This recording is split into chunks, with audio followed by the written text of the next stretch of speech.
खुलुमबाय आं SMainao Basumatari गिबियावनो बर' रादाब नायगिर नोंथांमोनखौ आंनि चेनेलाव बरायबाय लोगोसे गोजोन फुंबिलिनि गाहाम हामलायथि बावहरबाय नोंथांमोननि थाखाय लानानै फैबाय आं गोदान मोनसे रादाब नोंथांमोना भिडिअखौ अननानै जोबजासिम नायलांदो। दिनैनि गिबि खौराङाव दङ खास्रि बिस्रियै हाग्रानि दाउ बुथारनायखौ इउटुबाव आपल'ड खालामना साथाम इउटुबारखौ पुलिसआ हमदों होनना खौरां मोननाय जादों। सिमनसाफुरिनि हस्तिनापुर गामिनि मुनिन्द्र मुसाहारि, लामका गामिनि महेश्वर सरगयारि आरो शिवराम सरगयारिखौ पुलिसआ खास्रि बिस्रियै हाग्रानि दाउ बुथारनायखौ इउटुबाव आपल'ड खालामनायनि थाखाय साथाम इउटुबारखौबो पुलिसआ हमबाय होनना मिथिनो मोन्दों।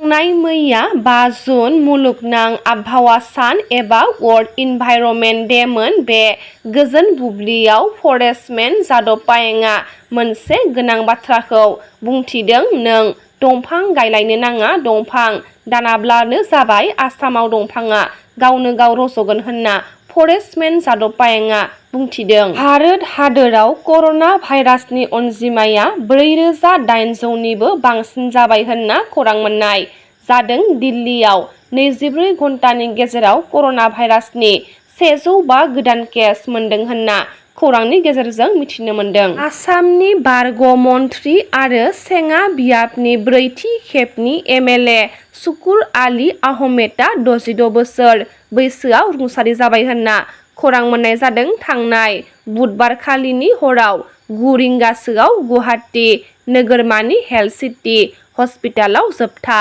हां लायो। शुकुर आली आहमेदआ कंग्रेसनिफ्राय 1996-2001 आरो 2016 मायथाइयाव MLA महरै सायख'जादोंमोन। BTCनि इडुकेसन डिपार्टमेन्टनि एक्स सिनियर एसिस्टेन्ट आल्ला बसुमतारीआ कंग्रेस दोलोआव हाबबाय होनना मिथिनो मोन्दों। थांनाय मैया बेलासियाव कक्राझार जिल्ला कंग्रेस कमिटिनि मावख'आव आसाम प्रदेश कंग्रेसनि कमिटिनि गाहाय नेहाथारि गर्जन मोसाहारि आरो माखासे दैदेनगिरिफोरनि नुजाथिनायाव BTCनि इडुकेसन डिपार्टमेन्टनि एक्स सिनियर एसिस्टेन्ट आल्ला बसुमतारीआ कंग्रेस दोलोआव हाबबाय। थांनाय मैया मुलुगनां आबहावा सानाव CM प्रमद बर' बिथाङा MLA लरेन्स इस्लारि, BTC LAनि बुंथिगिरि कातिराम बर' EM फोरजों आरो गोसो गुदुं यंग ग्रीन वारियर्सजों कक्राझार मेडिकेल कलेज एन्ड हस्पिटालाव 12,000 बिफां गायनाय हाबाफारियाव बाहागो लादोंमोन। सोमखोर बड'लेण्ड मिशननि बाहागो महरै BTC सेक्रेटारियेट नबलाङाव गिबिसिन indigenous Miyawaki forest creation project बानायगासिनो दङ, जेराव 7,000 बिफां गायनाय जागोन होनना मिथिनो मोन्दों। बे हाबाफारिया बड'लेण्डनि थाखाय मोनसे सोमखोर आरो सावस्रिनां इयुननि फारसे मोनसे जथाय नाजानाय होनना मिथिनो मोन्दों।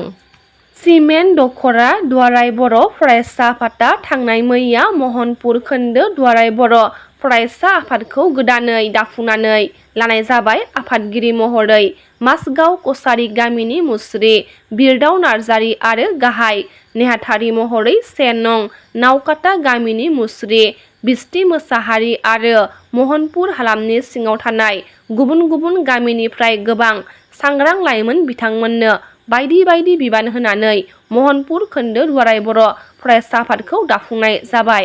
गोदानै लुफुंजानाय सिखना जोहोलाव माहारियारि हाग्रामानि गाहाय हाबग्रा गेट आरो बाटारफ्लाइ मिउजियाम काम कनजारभेशन एन्ड रिसार्च सेन्टारखौ थांनाय मैया बेखेवबाय। कक्राझार जिल्लानि भारत-भुटान सिमा ओनसोलनि गोदानै गायसनजानाय सिखना जोहोलाव माहारियारि हाग्रामानि दिग्लियाव गोदानै लुफुंजानाय गाहाय हाबग्रा गेट आरो सिखना जोहोलाव माहारियारि हाग्रामानि बिखा गेजेराव थानाय उल्थापानियाव गोदानै लुफुंजानाय सिख्रि रैखाथुमसालि लोगोसे संरैखाथि आरो बिजिरसं मिरुखौ थांनाय मैया बिटिआरनि CM प्रमद बर' EM रनजित बसुमतारी बिथांमोननि आखाइजों रायजोनि केबिनेट मन्थ्रि उरखावगोरा ब्रह्म, लक सभानि MP Jayanta Basumatary, MLA Lawrence Islary आरो हाग्रा बिफाननि गुबुन गुबुन मावसुमाफोरनि बाहागो लानायजों थांनाय मैया बेखेवनाय जाबाय।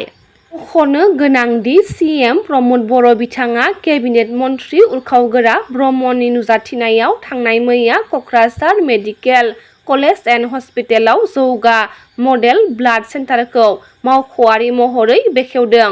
बे सुबिदाया गोदान मुगानि बिथायारि सानज'थाय आरो जौगा बिरोंदामिन आरो समाव रैखाथियै थै मोननो हानायनि गेरेन्टि होनानै बिटिआरआव सावस्रि जोथोन होनायखौ गोबां बांहोगोन, जायजों हरखाब जाब्रबथायनि थासारिफोराव जिउ रैखा खालामनाय मदद होगोन होनना फोरमायथिदों सीएम प्रमद बर' बिथाङा।